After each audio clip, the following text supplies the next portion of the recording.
How's it guys, Kirk here from Go Fish, and today we're going to be talking a little bit about surface fishing. So probably one of my best facets of fishing. It's exceptionally exciting. You see the surface smash, it is unbelievable. We're going to be zoning in specifically on plugs today. So I'm sure a lot of you guys probably know the GT ice cream, very famous plug amongst a lot of the surface fishermen. It's used off the beach as well as off the boats. So this is generally what your GT ice cream would look like.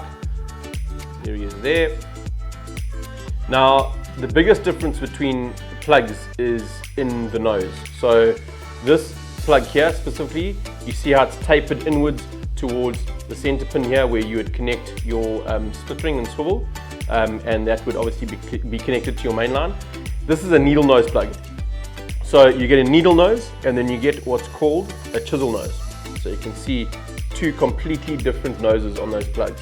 Now, the difference there as to when you'd be fishing these lures is in the conditions. So conditions, and also if you'd want to make a bit more of a disturbance on the water. So this one here, a needle nose plug, when I fish something like this, is if I see something like GTs or a fish like that that are chasing garfish, tuna as well, chasing garfish, dories, then I'd look at putting on a needle nose plug. And the reason being is it skips nicely along the water, it darts along the water. It comes in a bit more of a longer or slender profile to suit a garfish. So that's a 3 ounce. It's a bit more of a heavier one. But that one's nice and slender, suits the profile of a garfish. They come in different colors, but the biggest thing is the nose itself. Now, you can really only fish these in sort of calm to very moderate conditions. So once there's a little bit of a chop or a bit of a swell in the water, you're packing these away, and then you're possibly going to a bit more of a chisel nose plug. Now, reason being is because this chisel on the front here, or this sort of blunt nose on the front, disperses more water, so the fish are able to pick it up more easily in rougher conditions. Now, when casting and working these plugs, there isn't really too much to it. So you'd need a reel that's got quite a nice fast retrieval ratio. So you want something sort of 6.2 to 1, 6.4 to 1, something that's got a nice fast retrieve. 5.8 to 1 would also work as well. You'd be casting this with like a plugging rod. Specifically, plugging rod would be a well-suited rod to cast with. So something with a little bit more give in the tip. So what you'd do is you'd throw this lure. As soon as it hits the water, you take up slack as fast as you can, and you get the plug up onto the surface as fast as you can, because that's where the plug works. It only works on the top of the surface, or on the surface. So what you want to do is you want to hold your rod at a 45-degree angle and wind as fast as you can to get that plug to come up out of the water and onto the surface. As soon as it's on the surface, all you've got to do is just keep winding at a sort of moderate to fast rate to keep that plug darting along the surface, and the plug will do the rest of the work. It's going to skip, it's going to dart, it might go into the water and come back out, but generally what you want to do is you want to keep your rod tip nice and high at that sort of 45 to 50 degree angle, and you want to keep that plug skipping along the surface like that. Pretty much the nose just a little bit out, and it's going to dip every now and then, but you want to keep them on the surface. If you find that you're getting follows from fish and fish are coming up but they're just not committing, just wind a little bit faster and often you'll get those fish to commit.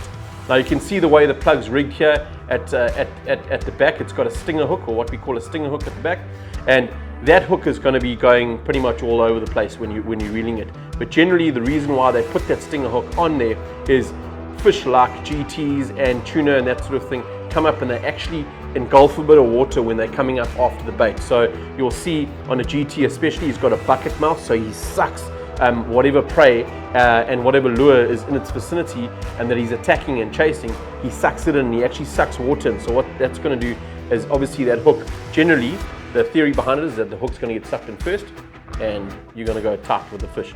Really, really good, effective way of targeting a game fish in that, especially your tuna and your GT species.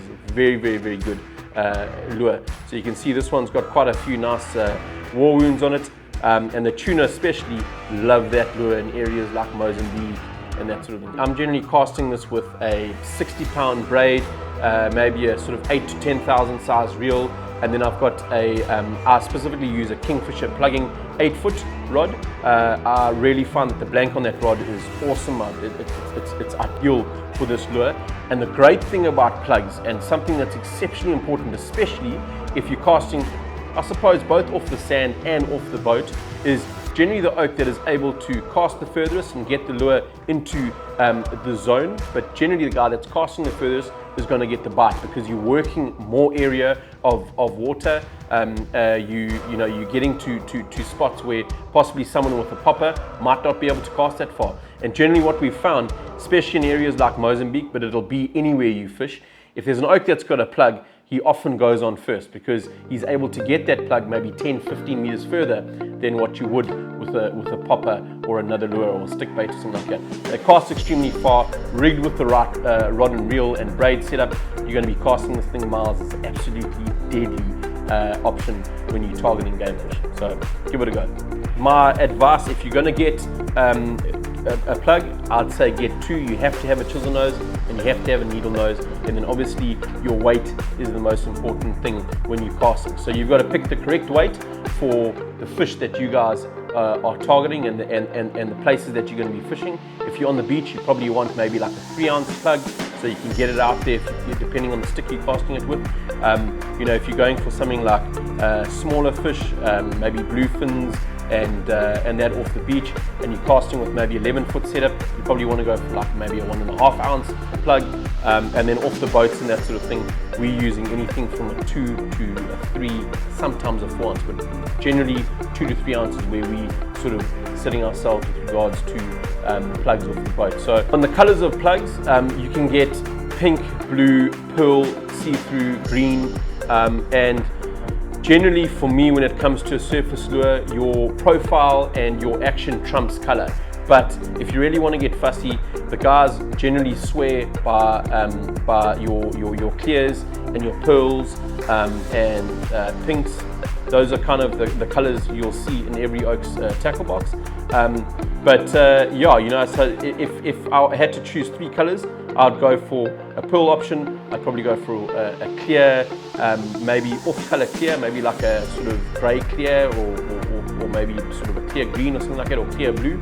And then I'd go for probably a pink or a chartreuse. So those would be my colors that I'd go for. But guys, that's plugs in a nutshell. I would definitely recommend you getting a couple in your box, and they can honestly turn a fishing excursion around. Such an easy way to target fish, quick, easy. There's not a lot of hooks sort of swinging around, so it's not really as dangerous as casting a popper off the boat and that, and you can cast it a mile. So get yourselves one, guys, 2, 3, 4, 5, however many you want to get. The more you get, the more action you're going to have. So good luck, tight lines.